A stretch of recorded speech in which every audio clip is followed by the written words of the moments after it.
I want to look natural. I always say it's better to look aged and look natural than to look weird. I wanted to start barefaced around less but better. I hate how skincare is marketed right now because it's like overpromise and then you like are underwhelmed by the results. Skincare is not Botox and Botox is not skincare. One's not sabotaging from the other. I want to support our community on your skin journey. So then that way you can just age gracefully.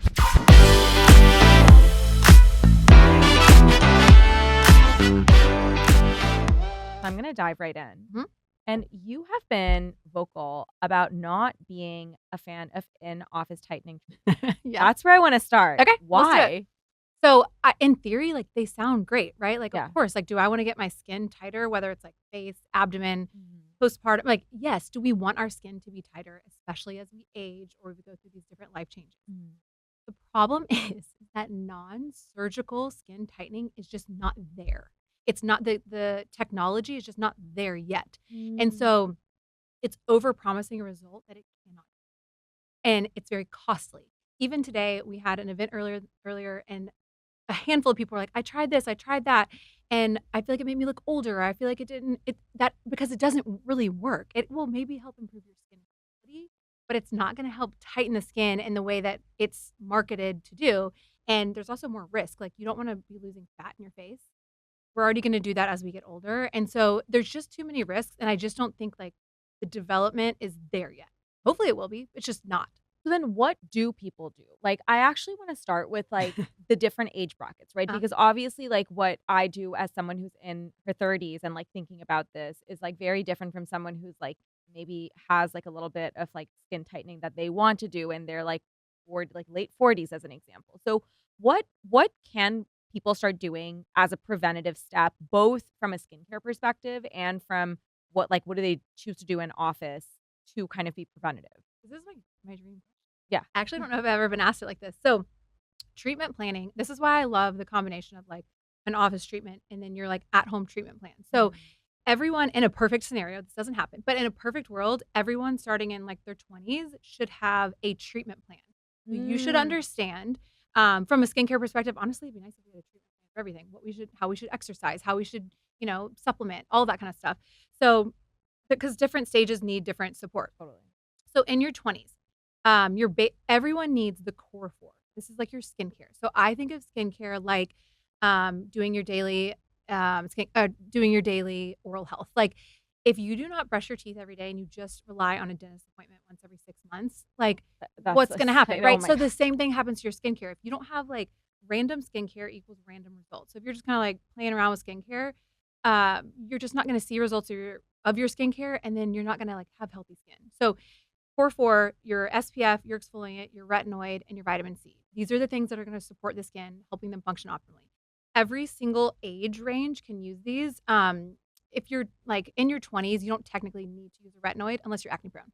And you'll see even teens are prescribed retinoids. So there's like different tiers of retinoids that you can use. It's not just for anti-aging, it's for breakouts, everything like that. So you want that skincare routine that's going to protect, prevent, repair, and correct. And we're seeing sun damage from when we were in our teens come up even in our mid-20s. So you still need to, like, you're still young, but you're still losing collagen. So you always start with skincare. Then as you're building, like whether it's, so in your 20s, you could potentially look at like maybe if you've got pigment, you could address it with like, or redness. A lot of people struggle with redness, sensitivity. You could do like different light treatments like an IPL or a BBL to treat that. You're really more in like targeting concerns. Wait, tell me more about these light treatments. Like, how do they work? Like, is it a laser? Kind of. It looks like a laser. You would think it is, but it's actually it's a light therapy device. But it's like, have you ever heard of an IPL or a BBL? Or there's like, those are the biggest like well-known light treatments. There's also other lasers like Moxie. There's tons of lasers. Right. The gist is there's lasers that treat pigment. There's lasers that treat redness. There's lasers that promote collagen production that resurface the skin. And so like depending on your age, in your 20s, if you've got acne scarring, microneedling. But if you're in your mid 30s to 40s and you want collagen like resurfacing, improving your skin texture, you need to do like a CO2 resurfacing. So it is like, it's proper treatment planning for every decade. So then that way you can just age gracefully. And it's not going to replace surgery, but prevention is always so much more effective and more cost effective and effective overall results than correction. Okay, so I actually want to go more in depth with this. So say I want to do decades like 20s, 30s, 40s. Okay, so we have all of these groups of people have done the core 4. Mhm. Now tell me, in your 20s, how often should you be going? And of course, like, I say this knowing that there's all bio-individuality and all of that, but if you are to, like, look at someone in their 20s and they're like, "Jordan, give me my, like, dream case scenario." Mhm. What do you say? Dream case scenario of like having good skin or what? Okay. Yes. Like, what are the in-office treatments they're doing? How often? How often are they even going in for facials? What are they asking for? What are the devices? All All of they it. need. In your 20s, it's honestly like skincare is your number one because Mhm. you can save yourself so much time, energy down the line if you do skincare. So I would say like you don't technically need anything in your 20s unless you have concerns. And a lot of people do. Acne is a huge concern in your 20s. So you want to get that under control because that's inflammation on the skin. You never want like chronic inflammation on the body. So in your 20s, your skincare, like prevention, SPF, your vitamin C, like that way you're protecting your skin from future damage. You can consider Botox for sure if you're wanting to like mitigate fine lines. It's really more for like a cosmetic benefit at that point because, or an aesthetic, because it's more just if you like the way you look. Because you can start Botox in your 30s and still prevent those static lines from setting in. So that Botox in your 20s is, I've been getting Botox. I'm not against Botox in your 20s. I've been getting it since I was 24, but I was also in the industry. I don't think it's like I probably wouldn't have paid for that back then. I think there's a lot better things, and I probably wasn't. People are like spending money on these aesthetic treatments, or if they want like lip filler, or like if you want these like changes, sure, go in and get a treatment. The good thing about your 20s is like just practice good skincare. Wash your face, just start with the Don't basics. go to bed with makeup on. Yeah, and Take if it you off. like if you want like if you're wanting lip filler or if you're wanting to treat a concern, then you can get a treatment for that. Then though, when you move into your 30s, you're moving into your like really like heavier treatment phase if you want to continue to like age gracefully. And I think most people do. And again, Yeah. none of these things are necessary. This is Totally. all about like, but I do like appreciate the mindset of like we only get one skin. So it's not about being obsessed with our looks. And I think that's where working in the aesthetic space for so long, like it gets a bad rap, right? So it's like, oh, you're just like obsessed with your looks and you're obsessed with yourself. And it's like, well, no, it's just about taking care of ourselves. And I say that with my kids too. Like, they'll be like, why do you do that? I'm like, this is what I'm taking care of my body. Yeah, I mean, it's Yeah. our largest organ. Yeah. So you can't just not care for it. Right. And like, I mean, yeah, I do want to age gracefully, and I don't think that there should be anything wrong with that. Right. Like there should be no stigma around like Absolutely taking care not. of ourselves. No. But there is a little bit where, and I think maybe it's whether we've seen women who are like overdone. And so it like kind of makes the whole industry like, oh, that's just too much if you do that. Yeah, but you it's know not what? true. I compare it to someone who has like really bad really bad hair, right? Like they've gone and they've maybe bleached it to death, or like maybe it's the wrong color for them. Imagine the entire hair industry getting a bad rap because of like certain people Yeah. who've like gotten the wrong color. Like that's crazy Yeah. to me. Like, Well, and you're noticing like the differentiator when really you're looking at people all the time that are getting like a lot of different things done and they look normal. exactly. Yeah. But they don't like your You eye don't doesn't clock notice it. it. Yeah, exactly. I mean, Yeah. you look incredibly natural, like so youthful. Like your look, I think, is like for me the ideal, right? It's like fresh and youthful, Yeah. and it's like undetectable. So if someone is to go down the Botox filler Mm-hmm. route, what do you recommend? Because I mean, of course, like everyone has their own preference, but say they do want like a very like natural, undetectable. Okay. So my take on, and I think this is why I really started to like get momentum in the industry when I was injecting and treating patients is because like, yeah, I want to look natural. Yeah. I'm trying to look like myself. And I always say it's better to look like aged and look natural than to look weird because what you're saying, like the eye clocks it. And even if you're not like familiar with injectables, your eye kind of like notices, you're like, that's like a little off. I don't know what's going on with your face, but it's off. And you don't have to have an aesthetic eye to notice that. So I would say the approach one is I believe firmly in finding experts that you align your philosophy with. So from a perspective of like skincare or injectables, like find someone that you align with their philosophy and like let them walk alongside you and guide you. I do this. I think this is such a way to like level up in life because we truly cannot be an expert. And so like if I need help even with like my business or whatever, like I'm gonna find an expert because it's gonna take me 10,000 hours to learn what this person learns. Like how to level up and everything is like find these experts. And there's so many. So it's like not everyone's gonna align with like what I think. And that's okay. Like I do, and I like know it's like coming from a place of like integrity, but it's like you need to find someone that you align with. And then when you start jumping around and like, oh, I see this deal, or oh, my friend's getting this treatment, that's when you start to look weird. It's like someone has to be able to learn your face. So I do think it's helpful to find like an injector that you can trust so you're not, as a patient, dictating. Mhm. That's when you get in trouble where it's like, I want my lips done. And if an injector is just like, yeah, sure, without kind of like looking and assessing your whole face, that's how you look strange. And so I think if you're treatment planning or planning on getting treatments in the future, the very first step is to like find a provider that you can align with. And that's challenging. I don't have like a set, like, city to city, what you should look for because it is hard. That's the hardest part. I would say that's any part of health. I agree, and, like, I do think that though the look, like, the hunt for this Hmm. person is worth it. Like, I got Botox for the first time in my life, like, earlier this year, and the woman that I went to, I decided to go to her because I'd been following her on Instagram for a long time, and I was like, "Your look Yeah. is what I like," Yep. And I think who you go to, like, their look will be reflective of their beauty standards, and so I Yes. think, If they like look weird, or if you don't like the way they look, exactly. you don't need to go see them. So, the Yep. girl that I go to, it's, like, very undetectable, like, glass skin vibes, and I'm like, "This is what I want." Mhm. So, I think, like, your advice is so spot on because then I know I'm in the right hands because, like, she has the look that I want, Right, you and then know? she's the expert, and you can be like, "Okay, this is, here's what I'm going for. Tell her your concerns or whatever you're wanting to Exactly. treat." But then you kind of like trust that, okay, now I know that you're gonna take over and like make sure. Because what I see a lot is when you are as if a patient is allowed to dictate their treatment, like that would be like, hey, I'm gonna write my blood pressure medication. Like, No, it's actually insane, and right. people don't think of it as the same thing, No. but, like, for me, it's like a duh, like what you're saying, Mhm. It's like, of course, like, that's where my brain went too, where I'm like, "Well, I don't wanna come up with this." It's the same as, like, if I go to my hairdresser, like, everyone's like, "Oh, like, what do you do for color?" And I'm like, I literally just go there and I'm like, "You do your thing, Sierra, That's what I do please." too. Yeah. Literally. Yeah, because like, I don't know, and then what products do I use? I don't know. You tell me. You see my hair, like, I'm gonna trust you. I don't deal with hair every day. Yeah. Yeah, exactly. Okay, cool. So, that's Botox Yep. and, that's the big piece of advice. Okay, so 30s. Yes. Let's talk about other treatments. Yep. Outside of Botox, are there lasers? Like, what do you recommend? Because I guess that's the time where you start to lose your collagen. Yep. So, what are things that we can start So at 20, we start to lose 1% of collagen every year. So that's why at 30, you're like, huh, you like start to notice like tiny little things of like, huh, I noticed this, I noticed that. Then from 35 to 40, there is this crazy, like, and I don't know if it's because it's like 15 plus years of like this collagen dip, but your face, like all of a sudden, there's aspects of it you don't recognize. And so if you can do these small treatments, so like say you're starting at 30, I love a microneedling. Think of like aerating a lawn, puncturing tiny little holes into the lawn, new grass grows. The same thing happens with your skin. Holes, and then new skin grows through. That's what it's a collagen booster.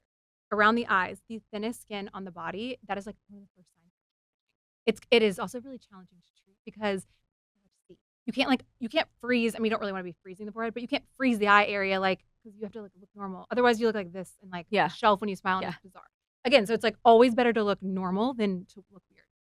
So I would say microneedling and then boosting that treatment with like a PRP or exosomes. You could also do PRP or PRFM. There's all these names. PDGF. There's a lot, but you can do them to thicken the skin around the eye and use them as an injection in Is place of filler. and PRP I know is like when it's like your own blood, Yes. right? And what is the PRFM uh-huh. is similar. Your own blood. You draw it, you spin it, and you put it into a fibrin matrix, and it makes it like jelly. So I like using that if you want to. So PRP is liquidy. Uh-huh. And so it's really good post microneedling to just like drip on the skin. It's basically the consistency of water. PRFM is the same concept. It's just put in a different type of like vial. You spin it and it turns into jelly. So if you're wanting to like have something sit in the eye area, so say you inject it, it's just gonna sit there for a longer period of time because it's not water consistency. So it gives more of a gel consistency, but it's still from your body. And then PDGF is now like that's not from your body, but it's kind of it's the same kind of concept. So it's not filler, but it's supposed to be like boosting collagen. And what about exosomes? Same.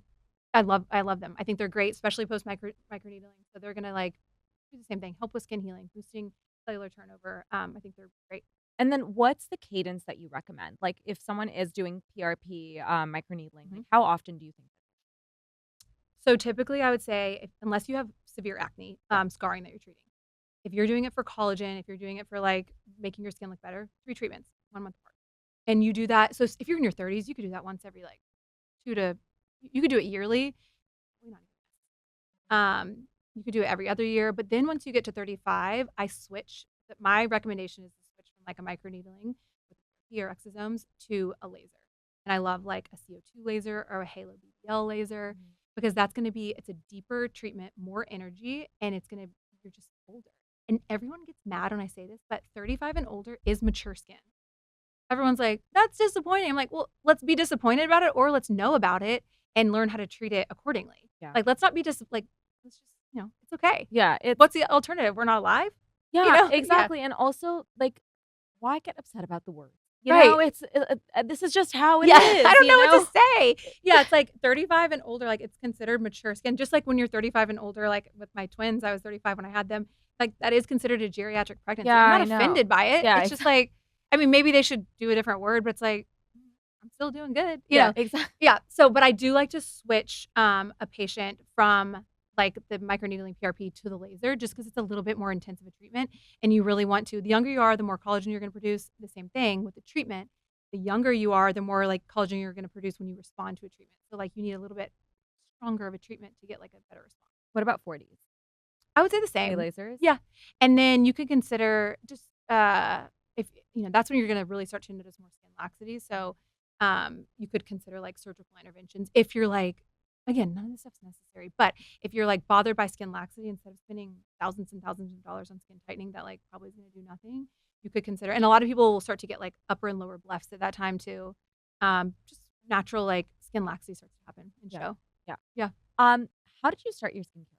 Because people love it. Yeah. So what's cool is I was treating patients in office for injectables, lasers, and I was creating these routines for them. And I saw this common theme is that women were ready and willing to invest in these office treatments, but they did not have like a consistent daily skincare. So they were just like I was saying earlier, like the random skincare, random results. It's not that they didn't want to, they just like didn't really know what to use and they were just overwhelmed. And so I saw this, now I've been in the medical field for over a decade, and I just saw this over and over again. And I think I've worked in an ICU, I think as a nurse practitioner and being in the medical space, like I can see a problem and figure out a solution. I think it's like trained me in that way. And so I'm also very curious. And so I just started talking to chemists and kind of like, why is the skincare industry the way that it is? Why are there like so many products? And then realizing that products have to be launched on certain cadences, especially if you're in different retailers. You have to have like quarterly launches. Well, all that does is add a lot of confusion to the industry and a lot of confusion to the customer because they don't know what to buy, what they need. And so I wanted to start Barefaced around less but better. So the concept is like we can be the foundation of your routine. So like building a house, you've got to have a solid foundation before you can add anything else. The same thing goes with your skin. If you're trying to treat anything, you have to have that foundation, that foundational skin health, and the skin has to be functioning optimally. Yeah. So, so that was kind of my goal. And truly, like when I think about becoming a nurse practitioner, I never thought about having a skincare line. But I did once I saw that like the solution wasn't available, I was like, I'll just create this solution. And what was cool is I'd spent 3 to 4 years just online educating my patients. So not only was I hearing what my patients were saying in office, face to face, also seeing their skin and concerns, I was also hearing from my community. And all I was doing was like giving tips and giving like, and people were like, oh my gosh, now that I've been doing this and this, like my skin, it's like they needed that guidance because otherwise you just have a bunch of products and you don't know how to use them. So I had no money, like I had no clue and I had no business experience. I'm a medical professional, but I do feel like I can figure stuff out. And so I ended up taking out like 5 credit cards that had 0% interest, but I had no money, so I had no limit. So I had like $5,000 limit, and all I needed was $25,000. Yeah. And then I did a pre-order, and because I had been like giving to my community for 3 years, it was like they propelled the brand. And I think that's what's been really cool is that. So then we did the pre-order, it sold out. And then looking back to, I think it's so funny knowing what I know now that people want like, overnight shipping. The pre-order, they didn't get it, for like 8 weeks or something. And I was like, man, that's such a testament. Like those people, like I want to shake all of their hands, give them a hug because like they were the reason why we were able to like even get Barefaced like off the ground. And then from there, just kept reinvesting in the business. And, but we were selling out. And again, like I didn't do this intentionally. We were selling out. And this is January 2020 when we launched. And I remember a marketing director or something telling me one time, she's like, it's so smart of you to sell out. And I was like, no, but I didn't know. Like we were actually selling out, and I was actually very stressed out about it because with skincare, it's not like a shirt, and same thing with supplements. It's like you have to take them consistently. So if you're selling out, that's actually, I mean, it's nice. Sure, it drives like demand. It's like we call it a champagne problem because even for us, like you sell out and people think externally that it's a great thing, and we internally we're like freaking. Well, then you're like, okay, then freaking out, completely freaking out because you're right. And like the thing is that you don't want people who would have pulled the trigger to then move on. You know what I mean? Like because they want something right then, and exactly. It's like, well, if I can't get this, and then, especially when it happens over and over, exactly, and they're like, people are getting frustrated, and then they're like seeing results, and then they stop using it. So like, I need to just go to another brand. Like, that's very stressful, especially in those beginning stages. And thankfully now, like, and the toning pads were what really drove the demand. Now we sell one toning pad every 3 minutes, which is cool. Oh my gosh, that's amazing. Yeah, which is really cool. And it's still, but that was like the one that kept selling out. And I think it's because the gentle exfoliant was very well tolerated. And a lot of people have trouble tolerating just exfoliants and acids and stuff. And so this is one that helps with redness, but also gently exfoliates. And I think they were you see results quickly. And I hate how skincare is marketed right now because it's like overpromised, and then you like are underwhelmed by the results. And so a part of how I've like approached the philosophy is just like from a medical standpoint, like, and not medical advice, but like really like educating on how to use these products, and that you also do need to pair them with office treatments if you're wanting X result. Like skincare is not Botox, and Botox is not skincare. And so like one's not sabotaging from the other. And so it's like these things all work together to like holistically to take care of yourself, just like eating, like, and what you eat and the gut health, and like all that goes into like what your skin looks like. Everything like one thing can't do everything, and then there's no silver bullet. Yeah. How are you using the toning pads? Like how often every week? Like what do you recommend? Okay, so if anyone is new to using them, I recommend start with 3 times a week. So maybe you have like a Monday, you're giving to yourself 2 days in between. So you're doing like a Monday, a Thursday, whatever that is. Yeah. So you're doing them 3 times a week, and then at night at first, because that way you're seeing how your skin responds. It can take a slight adjustment period. And so typically most skin types use them daily. Now, I say 3 times a week is because our products are results driven. And so there's anticipated and adverse reactions with skincare. You want to transform the skin. So if the skin isn't like responding at all, now your skin doesn't have to be falling off, but you're triggering a little bit of an inflammatory response initially to like get the skin to respond. And so you do that with exfoliating acids. You can do that with a retinoid. Do you use a retinoid? Yeah. I use retinol. Yeah. I love it. Like I have been since I was in my 20s. Yes. And so those things are like really impactful. They're like long game. Yeah. Retinoid is something that you need to be using like pregnant, but like for the long haul, because it's boosting your cellular turnover in a way that like currently nothing else has been shown research wise to do. What was it? The pods. Oh, how often do you use them? Yeah. So you start with 3 days a week, and then you can just build up. This is where like listening to your skin. You guys live in LA, like there's no humidity. You might always use them. You probably actually can tolerate them more. Just like I do. Yes. I tolerate acids well, but I've also been using them for a very long time. Like I think I started to use like acids when I was in maybe 25. Yeah.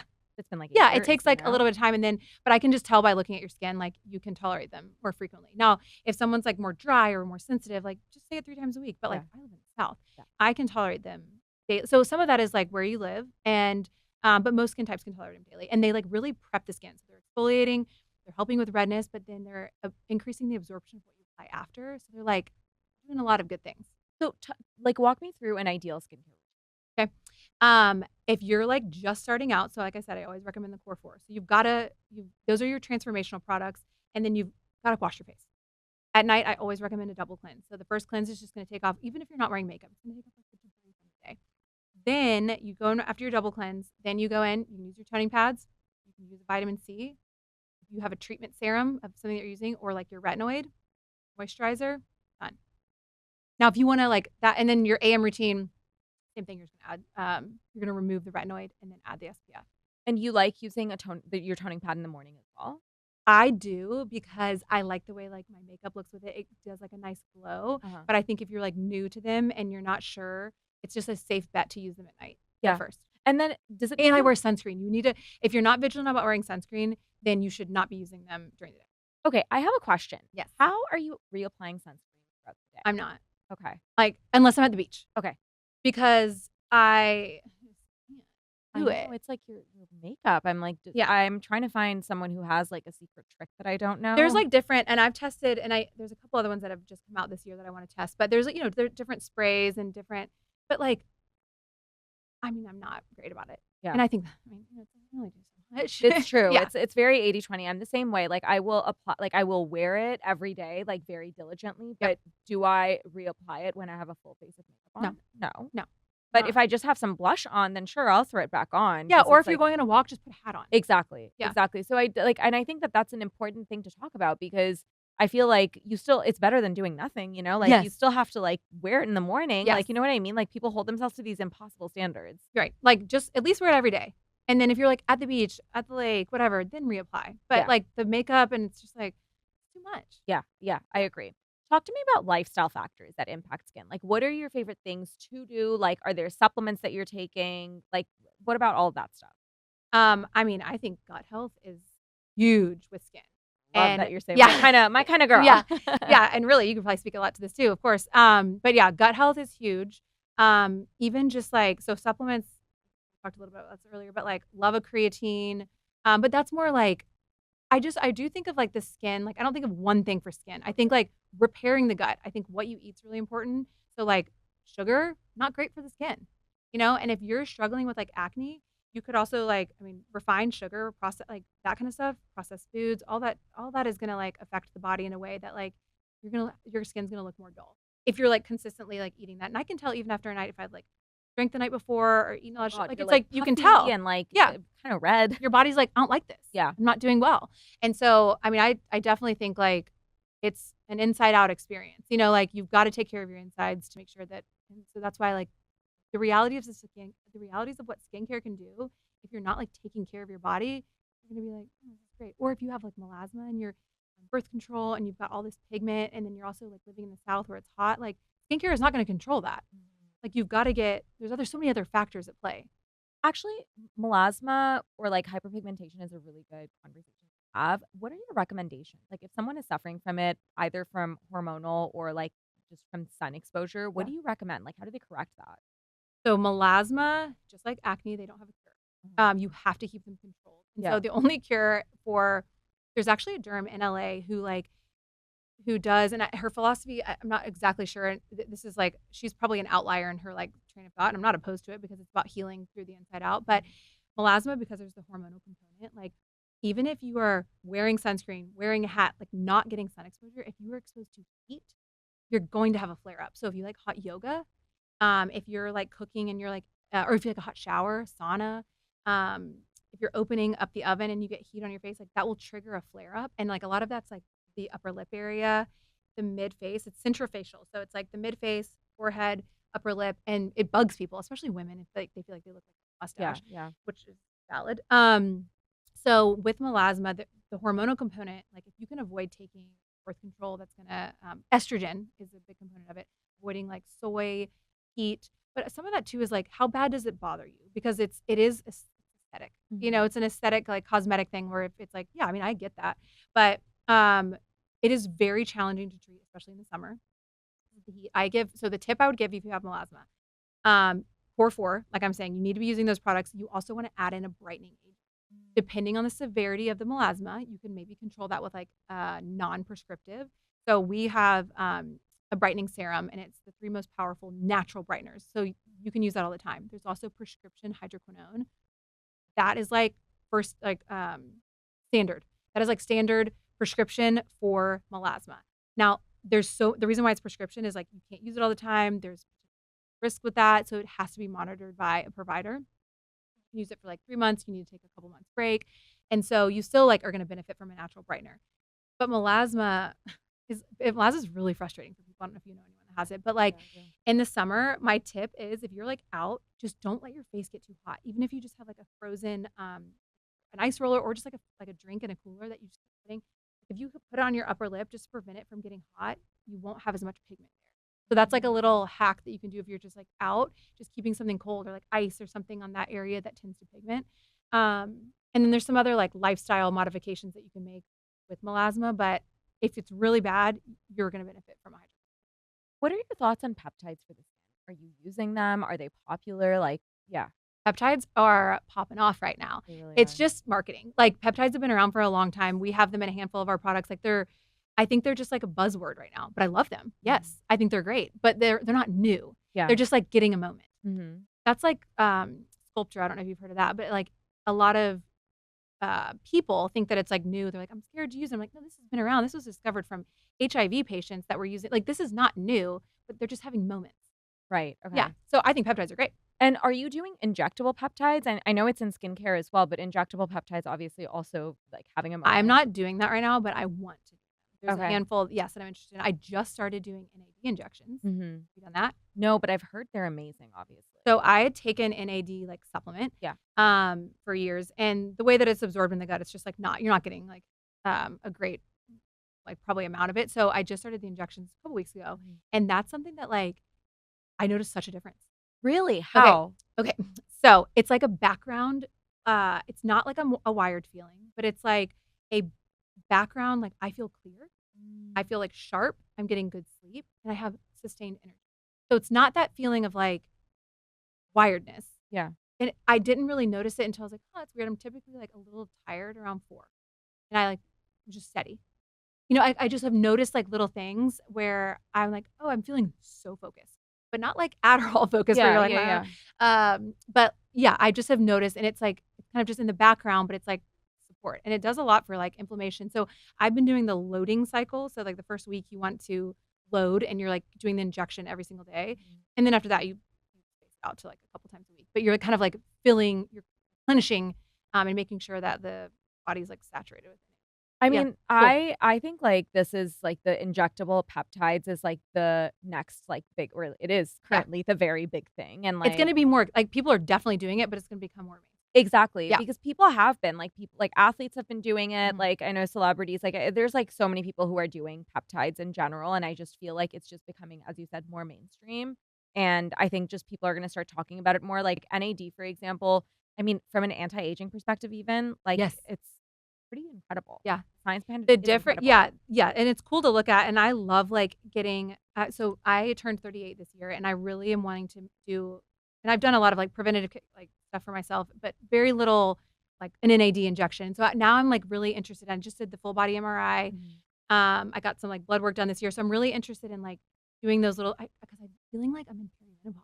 I hate to say it, but it's just words. It Yeah. doesn't mean anything. Yeah. But, like, I'm noticing little things where I'm like, "Huh, I know some of the signs," and, like, I think if you're on top of it, I wanna catch that, like, before and, like, be able to support my body before I, like, really go full blown. Because I know, like, some of my friends who are in their even their early 40s, they're starting to have the brain fog and these little symptoms, and so I really wanna get a handle on, like, first of all, where am I at? What's my baseline? And then trying to, naturally I know injection, but, like, naturally, like, treat the Well, my body. fact is that we have these things available to us, Mhm. right? And I think like as you're saying, it's just a word and it's just about how you deal with it. Yep. Like how you perceive it is up to you, but like what do you do with that information? And Yeah, I'm not so scared of words. I'm like, we gotta exactly. take That action. Yeah. totally. Yeah, Totally because if you're because gonna be ignorant about it, then what, in 2 years, you're gonna be like, "I feel yeah, terrible." exactly. Yeah. And so like when you start to like start see these things and like I'm 33 and I'm like Mhm. how do I extend like my youthfulness Yeah. as long as I can? And I mean both from like of course like how my skin looks but like how my body feels, Yes, how you you know? feel. Yeah.